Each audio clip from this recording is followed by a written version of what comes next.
Welcome to Capture the Reps podcast, the podcast for fitness creatives by fitness creatives. Each episode, we will dive into techniques, strategies, and behind-the-scenes stories to help fast-track your career. Whether you're behind the camera or in front of it, this is the space to grow, create, and connect. Hit it, Sam.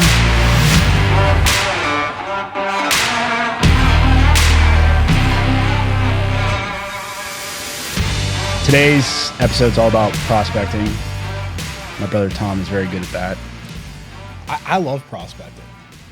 My favorite part of the sales process is just, I'm being serious. Just, I call it filling the top of the funnel, but how can I create as many conversations with people that I want to do business with as possible? And it's a game for me. Like, where do I find these people? Who are these people? Like, who's really who I'm targeting? Because it's not everyone, and it's not just anyone in the fitness industry or a industry, but it's like, who do I really, really want to work with? And then how in the heck do I find these people? And part of what I think makes this so challenging is, I've been in business development now for 19 years. Makes me, I know I hate saying that, but you're not getting any younger either. And it's changed a lot. So like what worked a year ago or 5 years ago or 10 years ago may not work now, or it may not work much longer. So it's constantly a moving target. And I think the people that just hang on to whatever initially worked for them. Well, when I started my career in insurance, this is what I did. Great, Bob, but that no longer works. So you have to be, reinventing yourself, moving target, trying new things. But I would just say approach prospecting like a game, understand it's a moving target, be comfortable with the fact that much of what you try will absolutely not work, or it'll work and you'll get excited about it and then it'll stop working. And we're at the mercy of so many different factors, right? Because people change, people's buying habits change, the way people find vendors and other people change. Algorithms change. So, hey, I'm crushing it on LinkedIn or Instagram or TikTok, but they changed their algorithm, so now that's not working. Or, they just decided to prioritize video over written word, or they stopped using hashtags. So, like, people change and technology changes, and so you have to change with it, and you have to approach it with that mentality. Yeah, no, I mean, that's great insight. And, I think we should start the conversation with just like a big picture, like 1,000-foot view for all of our fitness creatives. Like, how do you even start? Like, do you start first with a goal in mind and then you reverse engineer? Like, how would you suggest someone that is literally just starting out? So someone sits down here and says, I'm getting started as a creative in this space. The first thing that I'm going to do, and I'm going to put on the whiteboard, or I'm just going to look at them and ask them, is who are you targeting? And typically what people will say is, anyone that runs any type of a fitness facility. And they're going to think like that was a really specific answer. And then I'm going to say, okay, anywhere in the world or within a 20-mile radius of where you live? Is it a female business owner or is it a male business owner? Are they 25 or are they 65? Are they a new owner or have they owned their business for many years? Are they one location or multi-locations? Are the people that they're working with fat and trying to lose weight, or they look like you, but they want to be in a community of other incredibly fit people that are trying to break their personal records? I really appreciate that compliment, by the way. You're welcome. Thanks. I'm just being nice. Wedding season. I'm just being nice. Okay, fair enough. Usually what I'll say to him, like, when I haven't seen him in like a week or two, I'll be like, is your gym closed? I'm glad you're saying it, even though you said that typically you say this not here. Are you dealing with an injury? Because it looks like you haven't lifted in a long time. But my SHIT talking is a little light right now because I'm carrying about 15 extra pounds. So, I really can't hit you too hard. But when I get back in shape, I'll hit you hard.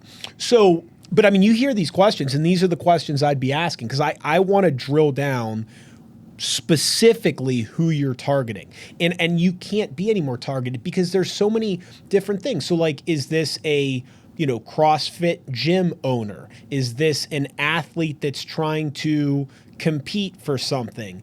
Is this someone that's attached to Orange Theory? Because someone could say to me, well, I only want to talk to Orange Theory owners within 5 hour of a drive from me because I'm going to work with them in person. Be insanely specific. Yeah. And then, you may get into characteristics of that person. Mm-hmm. And you've been through this, you've been doing this for a few years now. Do you only want to work with nice people? Do you only want to work with people that trust you? Do you only want to work with people that'll work with you on a retainer ongoing basis as a fractional part of their team? So you can't be any more specific. So your question to me was, how do you start out? I start out with this. So your next question probably would be, why? So why are we getting so specific? Because everything else you do drives that. So if someone says to me, I need help prospecting, we can't move on to step 2 until we're hyper-focused on exactly who you want to target. Why is that? Well, because how do you form a strategy? How do you develop a playbook or a game plan if you don't know who you're targeting? So I'll give you an example. I want to target men that run fitness competitions of any type. Okay, well, how do you speak to them? What are their biggest pain points? How are you going to help them? You have to understand the mentality of your prospect before you can figure out, where do I find them? And that's what I'm always focused on, is my prospect, whoever I'm trying to target. I'm trying to target the super successful business owner. I'm trying to target the college student looking to book a speaker to bring someone like me into campus, whatever. I'm sitting there and and this is an important word, remember this, I'm being empathetic, okay? I'm trying to put myself in their shoes. What are they trying to accomplish? What are their biggest fears? What would get them excited? What would they pay money for? What problem is top of mind for them that they're trying to solve? And then I have to figure out, in my little world of whatever it is that I do, how can I help them? How can I be a resource to them? How can I help them make more money? How can I help them save time? How can I help them lose weight? How can I help them get bigger muscles? How can I help them grow their business? Whatever it is that I can do. So I have to connect something that they're looking for with something that I do. And I would just say that if it feels really, really difficult and it feels like a square peg in a round hole, then you may not be on the right track. I mean, this shouldn't be that difficult. Right. I'm not saying it's easy, but, and I've been there. I've been there where I've tried to sell something to someone that didn't want what I was selling. Very, very difficult. So I want to have something where I'm going to my prospect, I'm sitting down for a Zoom call, cup of coffee, phone call, whatever it might be, and they're saying some version of, where have you been all my life? I didn't realize that someone could run paid ads for me. I didn't realize someone could film me and cut that up into 30-second videos and put it on TikTok, and my phone would ring from people that wanted to come down to my gym or wanted to sign up for my course or wanted to enter my competition. I didn't know that was a thing. Like, that's what you want to be. Yeah, that's interesting. And one other example I want to throw at you too. So you talked a lot about like brick and mortar gyms, fitness studios, all that. One other thing that we often see is also brands. So think like, Nike, whatever. Is there anything that, obviously there's going to be some semantics, but is there anything that differentiates or that's different from what you just said when you're targeting a specific brand? No, and I'd probably argue, I mean, you're mentioning like apparel, right? You're mentioning, T-shirts, hats, fitness clothing, shoes, equipment, whatever it might be. When you bring up that use case, my argument is you need to be even more focused. One of the best pieces of advice I ever got was when you're writing marketing copy, when you're designing marketing campaigns, when you're building a prospecting plan, have one person in mind. So someone comes to me and says, Tom, I have built clothing that I think is way better looking than Lululemon, and it's way more affordable. We're half the price of Lululemon, and I swear to you, the quality and the look of this stuff is absolutely better. And I go, well, that's a great first step because you've proven to me you're different, right? And I remember Damon John said this on Shark Tank one time, because people come into Shark Tank and they're like, we have the highest end brand and this and that. And he said, I like selling stuff in Walmart.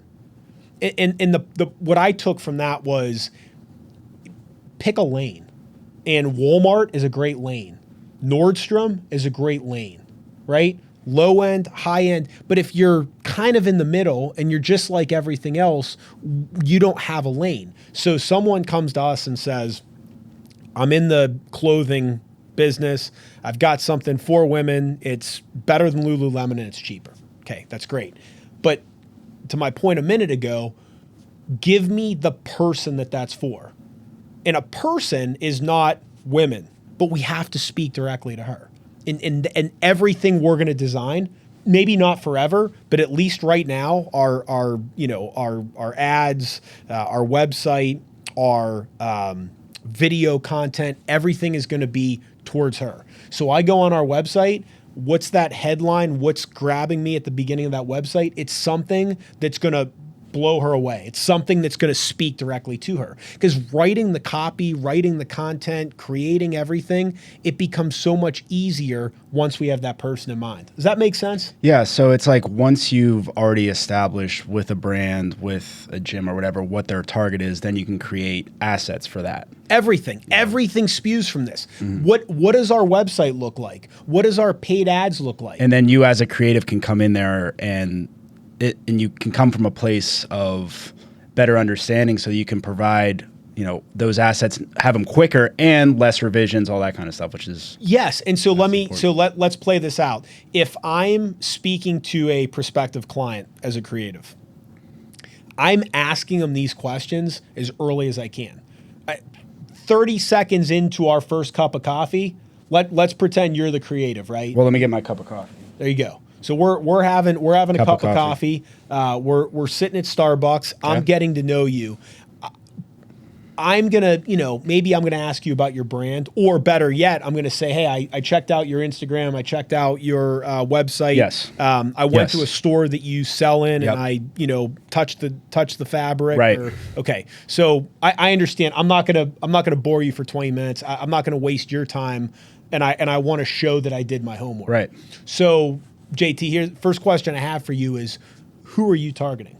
Now, I'm asking you that question for a few reasons.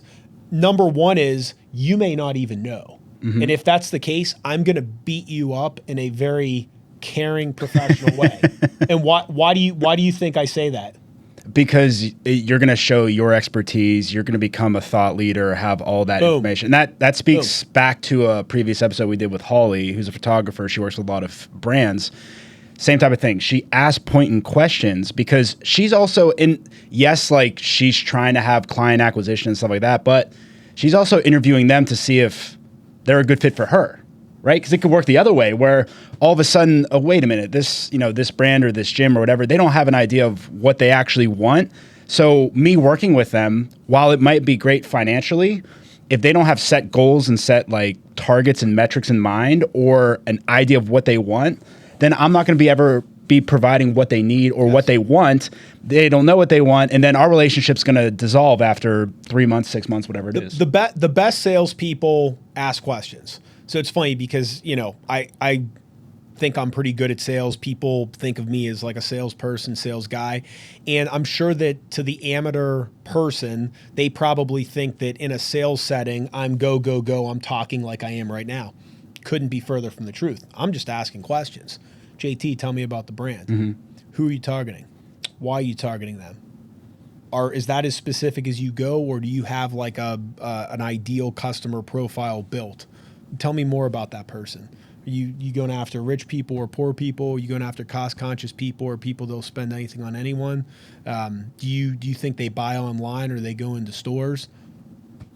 And again, if you have this all crystal clear and figured out, great. Now you're giving me everything I need to build a thoughtful proposal for you. So then do you think, because I think it's a common misconception, people hear prospect and they're like, okay, that's just you going on the internet and like looking at things and getting a pipeline or like a set list, when really prospecting is all the way through proposal. Yes. Well, and I mean, play this out. So when I think of prospecting, I'm thinking of, okay, I need to identify exactly who I'm going after, as specific as possible, just like we're talking to these brands about. It's the same thing. Okay, so I have a very clear idea of who I'm going after. Now, I need to figure out where they are. I need to figure out how I'm going to get their time and attention.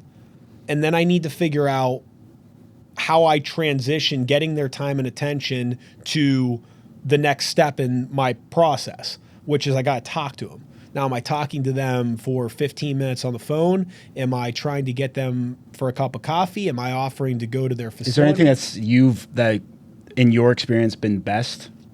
Well, I think, I mean, in general, especially right now as we sit here today, I want to try to break bread with people. And what I mean by that is have lunch, have a cup of coffee, go to their facility. I'm trying my best to be in person. And there's a lot of psychology around that. So what happened in COVID, and I was guilty of this too, is we got really excited by the fact that we could just sit on Zoom and every half hour talk to someone new, and we could talk to a bunch of people and have a bunch of prospecting meetings.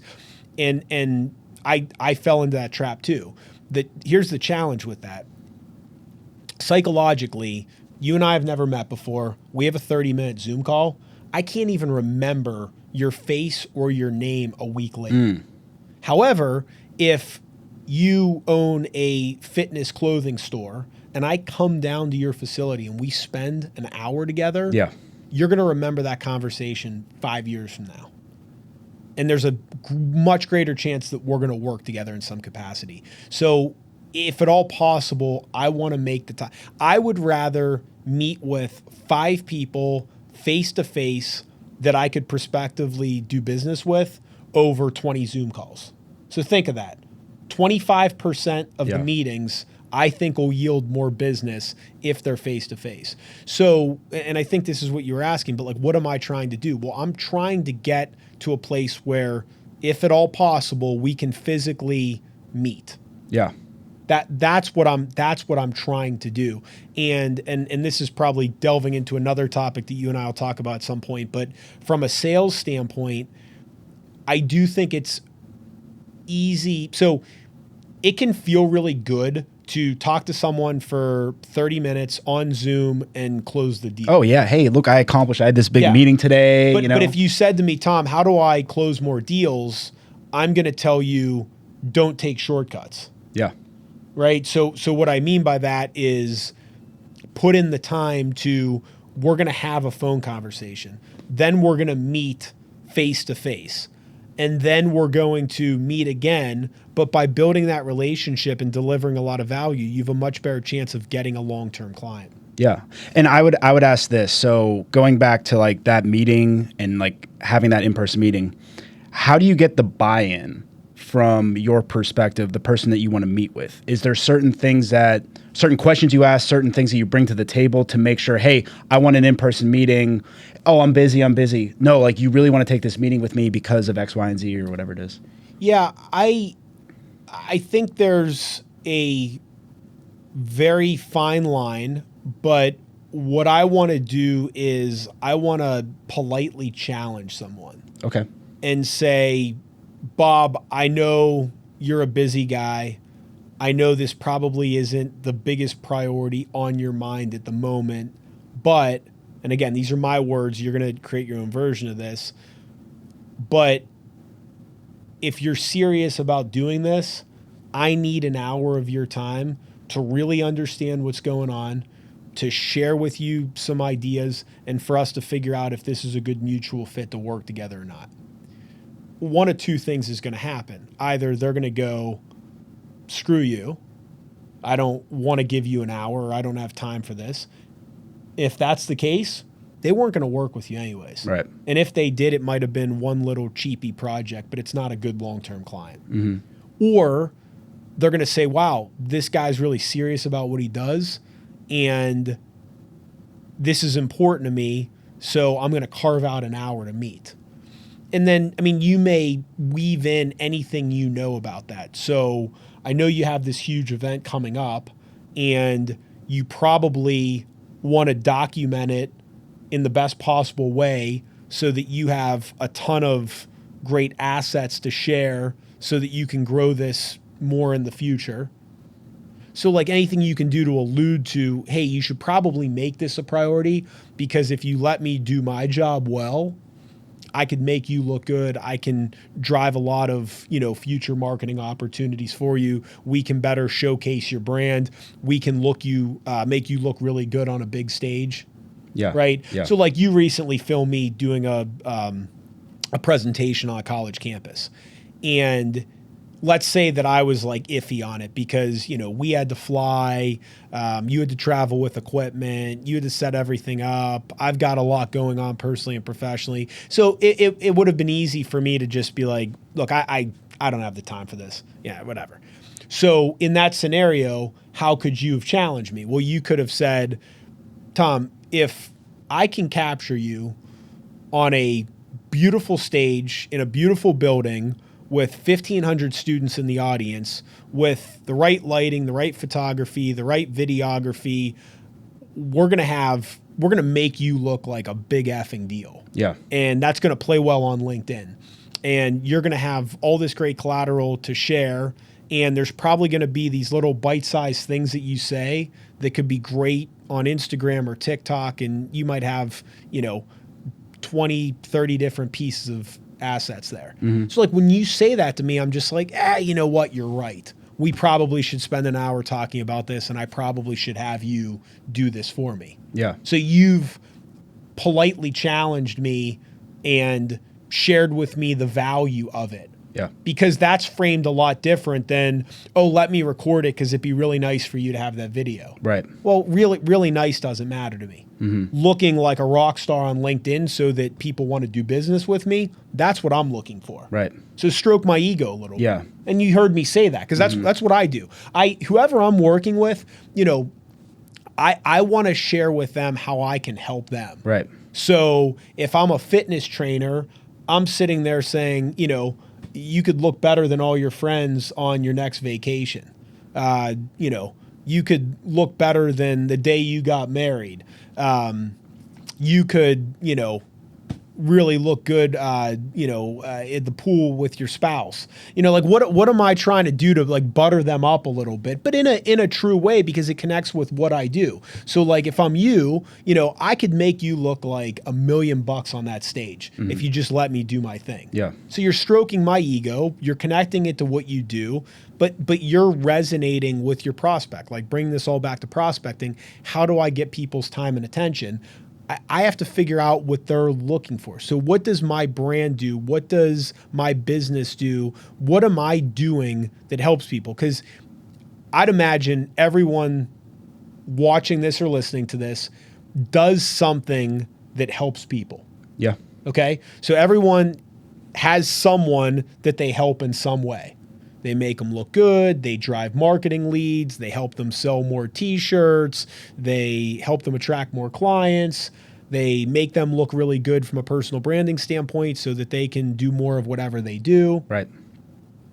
So butter people up and talk about that, because we're all in the business of helping other people look good. And that's why asking all those questions, when you sit down and you identify the actual why is this person even having this meeting with me, and all of that stuff. Yeah. And then if you can't find that why, then I would assume you go with that challenge as a way to kind of get it out of them. Yeah. Right. And be direct with people. Yeah. I just, in business, I've, and look, I'm 41 years old, so some of this comes with age, but I have no problem being incredibly direct. Facts. So why did you take this meeting? How can I help you? What would prevent you from working with me? Just ask the questions. Yeah.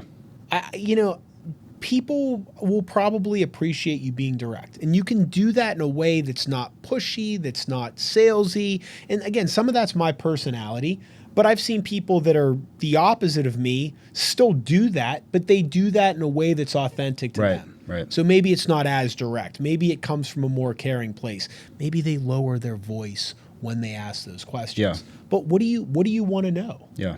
You know, oh gosh, how do I know what their budget is? Well, you ask them. Right. You know, I don't have a budget. I do have a budget. Hey, what do you like, $15 an hour? I mean, let's at least get that out there so that we can have a conversation with them. I would say one last thing that we want to hit on with prospects. This been helpful, by the way? Yeah. That's why I keep asking questions, or else I'd just be sitting here listening. So it'd be like a sermon. No, the last question I had was, when you're going through that, okay, you identify a good opportunity, that's one route. Cool. We'll cover that like another episode of like how to go through that process. How do you identify if it's not a good opportunity? Okay, that's a great question. How do you identify? Thank you. Good question. How do you it was an okay question. I'm just being polite. No, it actually was a good question. It's one of my pet peeves when people, and maybe I even do it, I don't know. But when someone, that's a great question. Just answer the question. Okay. Listen, it strokes my ego. So like as a potential prospect, that was beautiful I don't delivery. Need to stroke your ego. I literally could care less what you think of me, and I could care less about making you feel good about yourself. No, okay. So this is one of those things that again, whatever business you're in, I have this conversation with people all the time. It takes time, but what you need to figure out are what are your red flags or your non-negotiables. Okay, so if someone beats me up on price, I have to walk away. Yep. Okay, if someone tries to negotiate with me or talk me down, then I know that I politely need to say, hey, Bob, this just isn't a fit. So figure out what are your red flags. Okay. And it could be anything. It could be, I don't want to travel. Right. I don't want to work with somebody on a project basis. I only want to work with them on a long-term retainer. Right. I only want to work with really, really nice people. Yeah. I will not work with somebody that tries to beat me up and negotiate me on price. And I won't work with somebody that's incredibly high maintenance. Disorganized. Or doesn't have an idea. Doesn't trust me. Right. Wants to micromanage me. Right. Thinks they know more than me. Right. Interrupts me when we have that initial cup of coffee to tell me everything they know about my area of expertise. Like, figure this out. And I know it's tough because, especially if you're just starting out or you're newer, you want to say yes to everything because you need the revenue. Sure. And I don't even think that's a bad idea. But it's okay to say yes to everything initially, but you'll figure out those red flags. But the only way you're going to figure out those red flags is by experiencing them. Right. So, but then you want to get to a place where you are comfortable saying, hey, we're just not a fit. And it goes back to your original idea of playing the long-term game as opposed to short-term churn and burn. I want long-term clients. I have worked with, I'm trying to think how long, the client I have had the longest, and obviously the scope of work has changed. I've been working with them for probably 15 or 16 years. Wow. Okay. I have online learning clients I've been working with for over a decade. I have people in my men's business group that have been in that group since I founded it 7 years ago. Mm-hmm. I like long-term relationships for a few reasons. Number one is marketing and prospecting really hard. So I don't want to have to keep finding new people. Okay. The lifetime value of a long-term relationship, there's people that you could work with that could literally be worth hundreds of thousands of dollars to you. Oh, but they're only paying me $1,500 a month. Okay, that's $18,000 a year. If you work with them for 10 years, it's $180,000. Okay. How many $180,000 clients do you need over the course of your career? Well, over the course of my career, I need to make, and I'm just making up numbers here, but I need to make $3 million over the course of my career. Okay, so I just routed off a $180,000 client. So you need, 16, 17 of those? So 17 clients will make your career at $1,500 a month. Or you can just try to find, $3,000 projects and be on a, consistent prospect. yeah. Just constant. Yeah. I have to keep finding new people. I have good months. I have bad months. If I'm too busy, I have to hire people. If I'm too slow, I have to lower those people. So I like long-term recurring clients. And if you're in the apparel business or, something like that, then I want people that, buy stuff from me. Yeah. How many things have we bought from, Built or Lululemon, or, so I named my shirt. I got named my Bad- pants. Bad I might as Birdie, well name my and what are my shoes? My shoes Noble. are Noble. Noble. Yeah, Okay. there you go. So Noble, I've probably bought 10 pairs of shoes from. Lululemon, I bought a million things from. Yep. BYLT, Built, however you say it, bought a million things from. So get those repeat customers. Yep. But that's what I'm looking for. Sure. So and I'm just very transparent with people. I'm going to give you a proposal. My intent is that we're going to work together for many years. Yep. And of course, at any point, if I'm not delivering value, you want to go in a different direction, you can kick me to the curb, ha, ha, ha. Right. But my intent is we work together for a long period of time. Yep. Yeah, I think that's a good point to end on, is the idea of good prospecting. You only got to do it. You always have to do it. But you have to continually do it a little bit less once you reach capacity if you do it right. But that's why, what did we start with at the beginning of this? Who am I trying to target? Yep. So I'm trying to target 55-year-old men that will work with me for the next 10 years. Okay. So then build your marketing around that. Go after that. So you start with the end in mind, which you alluded to earlier. But that's why, Tom, I want to work with people that'll pay me X amount of money for X amount of years. Okay. Well, then that's the only people you should be prospecting. The only ones. Don't prospect everyone. Prospect people that can fit that category. Yep. All right. Good. Thanks. Good. Yeah, appreciate it. My pleasure. And we'll see you on the next one.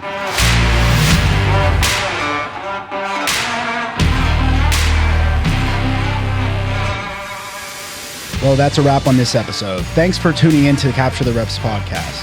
If you're a fitness creative and you found this episode helpful, please share this with a fellow creative and keep creating, keep learning, and keep capturing those reps. We'll see you next time.